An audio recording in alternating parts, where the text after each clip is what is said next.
and welcome to I'm a Terrible Feminist. I'm Teresa. And I'm David. This week, we're going to be talking about virginity, but before we get started on that, we have a few amendums to our last episode, a couple things we forgot to talk about. Mm-hmm. Our first amendium is that men get raped too, and our second amendium is that arousal is not consent. This is a really important thing because a lot of people will see, oh, this person has an erection, therefore I can have sex with them now. That's not necessarily true. You still need to ask and get consent before doing the sex to someone.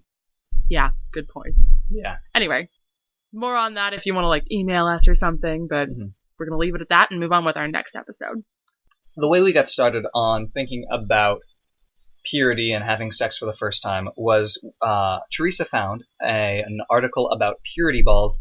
And was it the photographs? Did you find the photographs? There were photographs, but mostly I was just horrified by the idea of them. Yeah, the photographs I think were very, very interesting because this professional photographer, who was not in any way trying to make these look creepy or pedophilic, took wedding photos of young women with their fathers, where the women were wearing white dresses and heels, and they were a little sexualized in their makeup and such. And the fathers were holding them in romantic ways that could be seen as caring and fatherly, but could also be seen as sexual, which I thought was pretty interesting.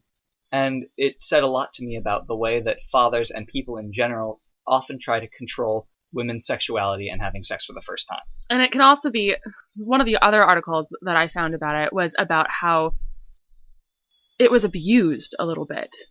And I don't want to sound like this is coming down on Christianity, but the example I found was about a Christian father who was basically using his stepdaughter as a fluffer for her mother. And he was like, don't worry, I won't do anything that will compromise your virginity. But his definition of virginity was his penis and her vagina. And there are a lot of things that you can do to someone that are really sexually violating and not okay that don't have to do with that. And that sounds like a very extreme case of sexual molestation. Yeah, definitely. But he had taken her to one of these purity balls, and I was just, ugh. So with the idea of what virginity is, what it constitutes, how it is used to control women, and kind of I don't know, that it has so much to do with the male organ. Yeah, the penis. It upset me pretty heavily. I'm assuming it upset David to an extent as well, since we're talking about it. I don't need everything to be about my penis. Yeah. Most things in my life are not about my penis, weirdly enough. Yeah, mine either. I believe it. But there's not a lot out there about it. No. Probably less than there is about mine. Yeah, that's true. But before we can really start talking about this, we have a couple of things I guess we need to go over and define. What is sex? What is virginity? Yeah, exactly. Sex is basically whatever you want to define it as. Typically speaking, a lot of basic definitions are penetrative sex, where a penis goes into a vagina. It could also be considered when anything goes into anything other part of a person. There's oral sex, there is mutual masturbation, there is anal sex, there's handogenital sex. That was mutual masturbation for me. Oh, well that... Yeah. Masturbation is self-pleasuring. Oh. Handogenital sex is my hand on somebody else's genitals. I've always thought of mutual masturbation as I'm getting you off, you're getting me off at the same time. But masturbation means self-pleasuring. I know, but it's mutual. It's togetherness. That sounds to me like... two people are just sitting there. Yeah, masturbating at the same time. So as you can see, there's already a lot of weirdness that goes into trying to define what exactly is sex. And so the idea of what does it mean when you have finally had the sex for the first time? The sex. Had the sex for the first time. That'll come back later. And there are a lot of different definitions. My friend Ainsley and I have had a lot of discussions about what constitutes virginity, mostly because of me, actually, because I consider myself a virgin. And we'll get into why I do that a little bit later. But Ainsley does not, because I have achieved orgasm at the hands of another person, even though it hasn't been at the genitals of another person or with in tandem someone else. But it's something that you have to define for yourself.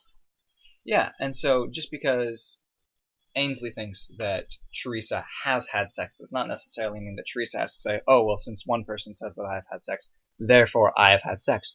And the first time that I personally started having sexual activities and started becoming sexually active in things like, we can call it hand to genital. Okay, that'll help me. Hand to sex. genital sex. I was wondering, gosh, like, am I now a person who has sex? Am I no longer a person who does not have the sex? What's going on? And then I had to sit with myself and think about it, and I talked to some friends about it, and I talked to my brothers, because my father would have probably started giggling insanely. It's his birthday today. Happy birthday, Dad. Happy birthday! You probably won't hear this until a month after, but happy birthday! Yeah, it's okay.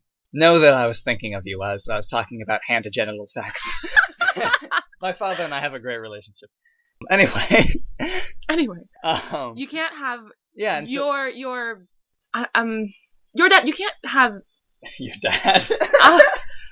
No one else can define you or tell you what you are. That's what I'm trying to say. Correct, and it's important to come to that idea of what you define for yourself, and it's totally okay to talk to other people about that, and I personally would recommend doing that. Or even redefine it sometimes. Like, a year ago, I had an experience that kind of informed me that I behave bisexually. Mm-hmm. And up until that point, I had behaved heteronormatively and considered myself a quote-unquote straight female. Mm-hmm. Not to come down on straight females. It's just like, I don't believe in labels. I believe in behavior. Yeah. So, difficult to say. Mm. But I had an experience that allowed me to realize that I was behaving bisexually, and I had to reevaluate what my virginity constituted. Because I don't think that I have had sex or done anything that constitutes saying, well, I'm not a virgin. Mm-hmm. And now your first time might not involve a penis. It might not involve a penis, which is to, go back and say that the whole virginity definition revolves around the male organ, which has to do with the way that men are controlling women with the concept of virginity. And I would say this is funny that we're switching and talking, like you're going to talk about the male organ and now I'm going to talk about the female organ. Because it's interesting because while it is dependent a lot on the male organ, the focus is, does the female have her organ in the purest saved form? Oh, yeah. For the man's penis to experience the lush, untilled earth. Can you stop, please? I can't. Ew, no. It's all the biblical references. I just can't help it. It's so good. I don't. Keep your religion off of my vagina. That's we're keeping that. I really hope so. Anyway. So it is really weird that this focus is on the penis is what takes the virginity, but the vagina is what has the virginity. What must be pure. Yeah, it's what must be pure. And this is a fun story. Back when Newt Gingrich was running for office, I was doing a lot of research on all the presidential candidates because I wanted to think I was an open-minded person who was not going to vote down the line Democrat, which in some cases I did not.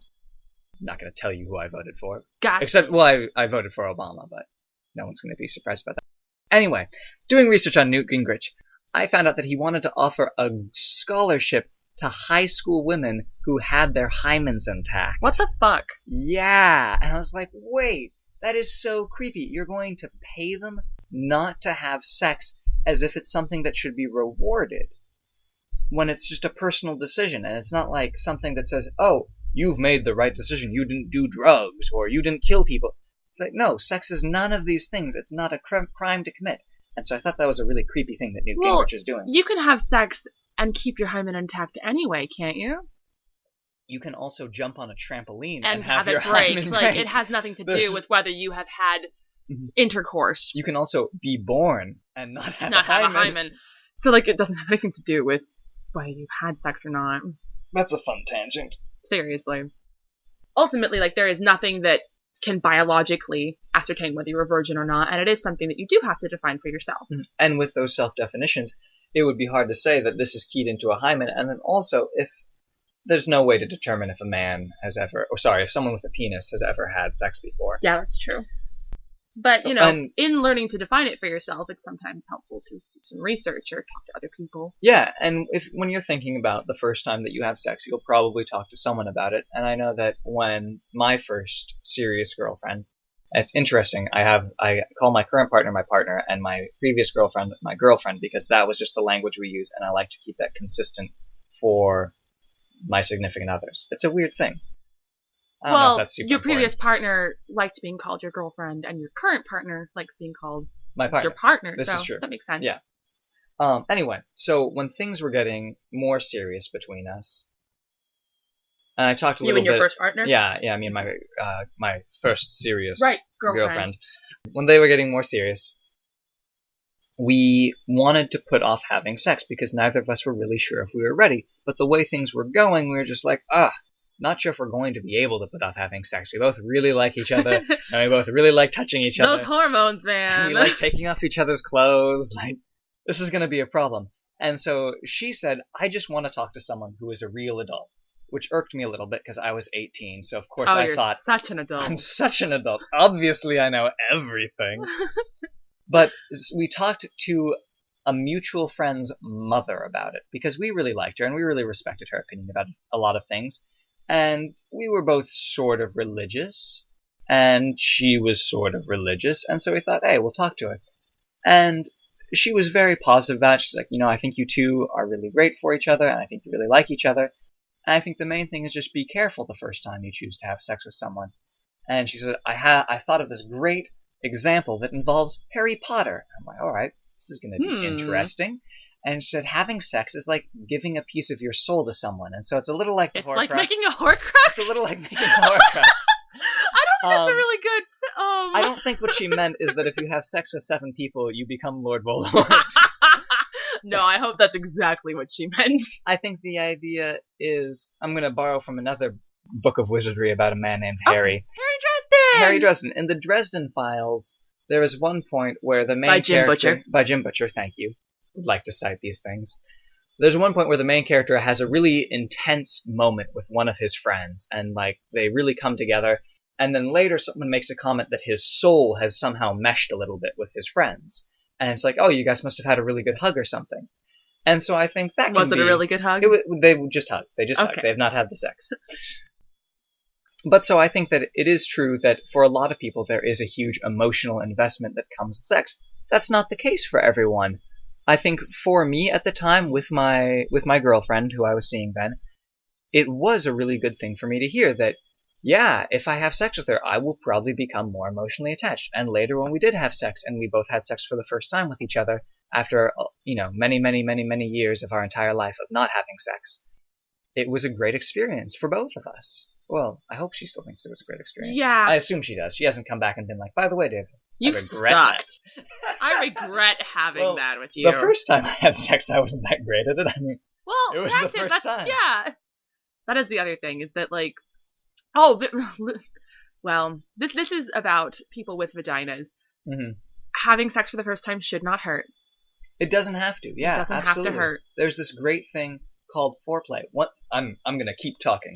One of my friends over in Spain recently had sex for the first time, and she is just over the moon about it because all this time, all her friends are starting to have sex, and she's like, shit, why can I not find someone who I want to have the sex with? And she's a little shy, and so she doesn't always talk to people, but so she's had the sex. And she was telling me about how her boyfriend asked her to have sex, and he was like, would you like to have the sex now? And this is in Spanish, which is why I keep saying the sex, because it's always going to be el sexo.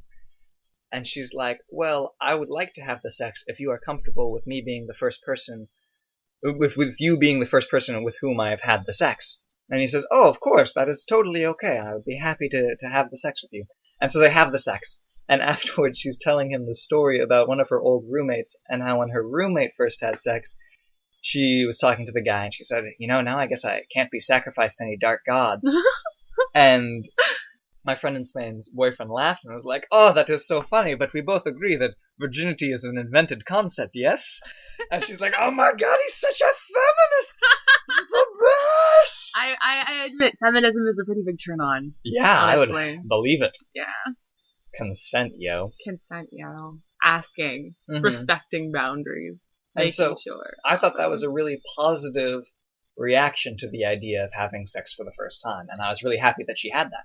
I agree. This is funny because it has nothing to do with real life. I had a funny dream in which I took a man to bed, and I told him, because it's a thing that I end up saying. I say, I'm a virgin, and what I mean by that is that I have never had sex.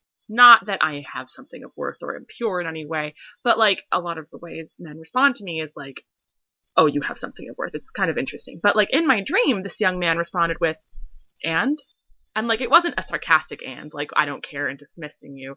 It was a, what does that mean? It was a question. It was like, do you want to not have sex then? Like, where are your boundaries? What's up? And like, I was all over that. I was like, yes, I'm so glad you're not treating this as like a trophy or a prize or something like special. Well, so because that's happened to me before with men. There have been times where I have had to clarify to young men that I haven't had sex before, and I'm not really looking to have sex with just anyone. There have been a lot of people who have been interested in having casual sex, and I'm like, I don't really want to have casual sex for my first time. That's not a thing I want to do.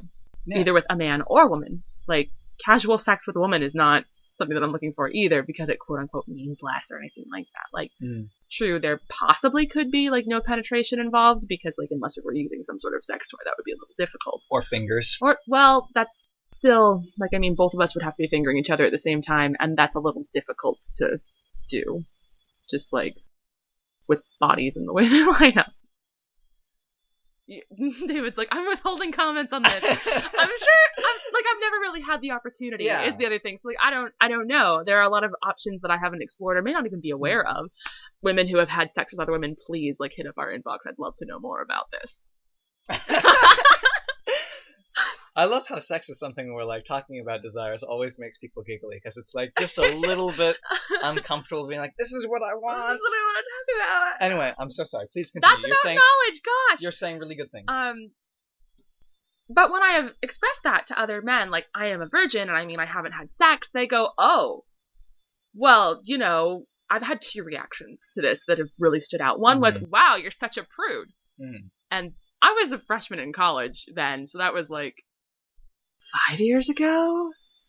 I wasn't even 19. I was still 18. Yeah. Like, and I'm sorry, you don't need to lose your virginity by a certain point in your life. Lose your virginity is such a terrible term. I lost it. You don't need to. I don't know where it went. I dropped that You don't need to have intercourse with someone by a certain age to be not a prude or, you know, a completely realized sexual being or like whatever. That's complete bullshit. But that's one response I've had. The other response was, oh, because I was explaining to a young man that there was someone else who was interested in having the sex with me, and I didn't really want to, and like he was doing some things that kind of scared me, like getting drunk, and when I was his only ride home, and it was after a party of some sort, and I was wearing a little black dress. Yeah. Which also is not consent, but some people have difficulty. And I'd asked the young man that I was talking to call me to make sure I was safe when I got home, just in case, because I believe in being safe. And I told him that, you know, I was a virgin, and he went, oh, well, don't let him tarnish your gold. Which just, the idea of the vagina as something metallic to begin with, it just sounds uncomfortable. Yeah. That's all I have to contribute. But I didn't like either reaction. Yeah. Because one was, why haven't you consented yet? Like, why haven't you gone out and, like, let a man do this thing to you? Because I think that young man was coming from the perspective of, like, well, you're hot. I'm sure plenty of men want to bang you. Why haven't you let them? Yeah. And this other one, I don't really know what perspective he was coming from. I think it was I want to be the one who gets to, like... have your gold? Yeah. Oh. Actually, I think it was from that perspective, which makes it even a little more creepy. We ended up having a fight about that because he kept just talking to me about sexual things, and I was like, I am okay with, like, being your friend. You're pretty cool, but, like, can we not make everything in our relationship about sex? That would really please me. But the thing that I've noticed in those conversations is that I was using virginity in a very different way than these young men were. Whenever I talked to them, it was like I had something of worth that I either should have been giving to someone or should be keeping for someone. And my vagina and my sexual health are so much more about me and what I want. And when I say I'm a virgin, I mean I haven't had sex. Yeah, I had an interesting experience when I first moved into the dorms my freshman year. there was this guy who would hang out in my room a lot with me and my roommates, and we just had a party room basically because we had a triple, so it was a little larger. Yeah. And one day this guy came in, and we all wanted to get to know each other. And for some reason, getting to know each other often involves like telling the embarrassing sex stories. How many of you had, guy? Yeah, something like that. But there were a lot of women in the room, and one of them was my really close friend who had just recently had sex for the first time and then also broken up with her partner because they were long distance and they didn't think they could make it work. And so he says, all right, guys, cards on the table. Who has had sex and who hasn't? Like, I would like to know. And it was just so weird because why is this a standard by which we judge other people? And I feel like a lot of the times with cisgendered, stereotypical men who are heterosexual, the idea is that if you are a man, it's like, oh, like you want to get rid of that thing, get rid of that experience of having it for the first time as quickly as possible. You just want to whip it out, get it done, and then go have more sex if possible. And the idea, because societally speaking, that's what men are supposed to want. Yeah. And there's a whole lot of that, and I definitely sometimes have trouble with that, where I'm like, oh man, maybe I should want sex a lot more than I do. Maybe I should be way more interested in this than I am. And the first time I ever had sex, I was really, really interested, but we had been dancing around it for 3 years, so I think there was some good build-up. Yeah, a lot of foreplay. There was a lot of foreplay in those 3 years. And so I just think it's so weird that for men, they see not having had sex as sort of a negative thing, but if a woman has had sex, it might be a negative thing. I feel that as I have gotten older, it's become more of a negative thing for a woman to have not had sex because I would agree. Because there's a pressure on it then. Yeah. And the idea is, oh gosh, this is her first time. What do I do? And I think the answer is you do what Teresa's dream guy does and says, and what does that mean? What are your boundaries? Am I the person who fits what you are looking for? And if not, that's okay. Yeah, the willingness to talk about it is, I think, what was sexy about that dream. Mm-hmm. It's funny because it really wasn't a sexy dream. We didn't even get to the sex. But I'm sorry, dude. I always hate that in my my mother and my sister kept coming in and interrupting. It sounds like your life. Well, it was... I could break this whole thing down for you because ultimately my mother was like my aspirations in life and my sister was my standards. Oh, interesting. Yeah, because like Sarah, my littlest sister, has a lot of... She judges every boy my sister and I, Rebecca, bring home. And she approves of Rebecca's current boyfriend, so he gets to stay. Wow. Yeah, her standards are really high. And then my mother is always about like, well, what's going on with your future? What, like, and that sort of thing. And there is a big sexy side of me that would like love to be out there having the sex because I don't know, it sounds like fun. But I really don't want any of the messy, like, I want to be in a relationship with you, or like I'm in love, or like give me all your time. But I also know that like sex is something that like might end up getting me attached to someone. And since I haven't had it, it's a lot harder for me to just dole it out because I want to have it, because I don't know what might happen if I had sex with someone. The unknown is kind of a spooky thing. Yeah, it's kind of a thing that I'm not willing to do. So I'm much more willing to engage in sexual things that I have done before with someone because I know that it's not something that I'll be like, oh my gosh, I've only ever done this with you and now I'm going to focus on you about it. Mm-hmm. Just like personally. Yeah. When we're talking a lot about sexy times and sexy things, can we talk a little bit about sexual health? Is now an okay time? Now would be a great time to talk about sexual health. So, in sexual health, it is important that if you have a penis, you wrap that shit up. I have... Well, okay, first let's say that... remember that definition of virginity that we asked you to have earlier? This is true. Thank you. Assuming that you have a definition or that you've come to one, if you choose to engage in the behavior that constitutes... The sexes, the things that you have just defined as sex, it's important to do it safely. Mm-hmm. So that, you don't end up regretting it for other reasons than just like who you did it with. Mm-hmm. So if you have a penis and you are planning to put that penis in someone's mouth, in someone's butt, in someone's vagina, please use a condom. Please use one condom. Please know how to properly put on a condom. Planned Parenthood's website has information for that. I'm pretty sure you can find a Lacey Green video with information Oh, about yes. that. Oh, the Lacey Green. Yeah, I'm sure you can find several educational videos involving bananas, cucumbers, zucchinis, and other various forms of phallic vegetables to teach you how to put on condoms properly. Please do all of those things. Check the date. Don't use your teeth. All those good things. Mm. If you might get pregnant, please use a form of hormonal birth control. These can affect your body very differently. Talk to doctors about how it can affect your body. Be safe and knowledgeable about that. If you have no penises, but you want to, be licking on someone else's parts, like someone's vagina or someone's anus. If someone that you want to have intercourse with has a part that you want to put your mouth on. Yes. And that isn't a penis. And that isn't a penis. Correct. That's a good way of saying it. Thank you. This is so difficult to talk about. It is hard. It's hard to... there are some... we don't really have a great vocabulary for all the different ways to have sex because it's been such a silenced subject for so long. But there are dental dams. There are dental dams. So if it's an orifice and you want to be licking on it, dental dams are great. You just stretch them out over said orifice and go for it. It's like... what was that show? Pushing Daisies?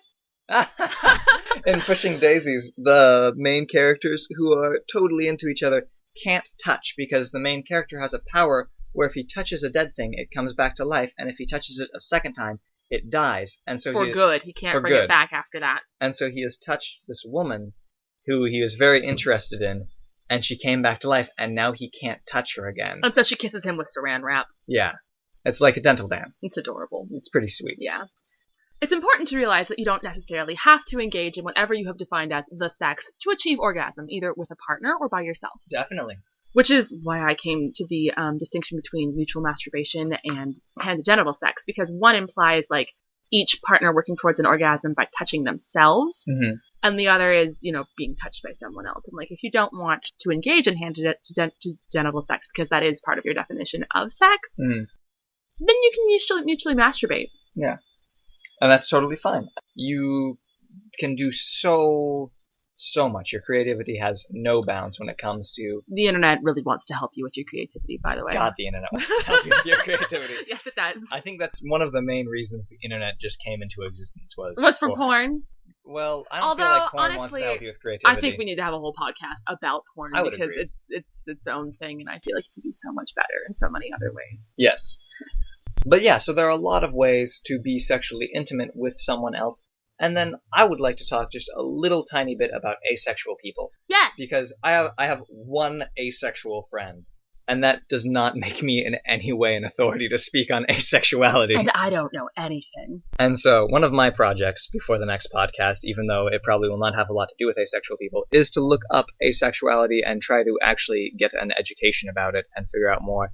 And then maybe talk to my one asexual friend more about what their experience is like. We would like to be really inclusive of the asexual perspective as well. So, like, if you are an asexual person listening to this podcast, we would love to hear from you. And my friend who is ace says that she really enjoys just contact with other people, but she doesn't like it to get too sexual. Like, kissing is okay, but too much kissing squeeges her out a little bit, and she's just not very into it.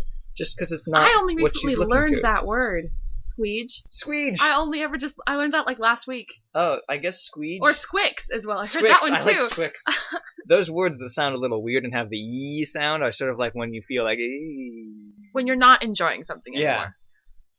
But I mean, one question I would love to have answered by any asexual listeners is whether asexual people want orgasms or not. Like, just because they don't want sex, do they not want?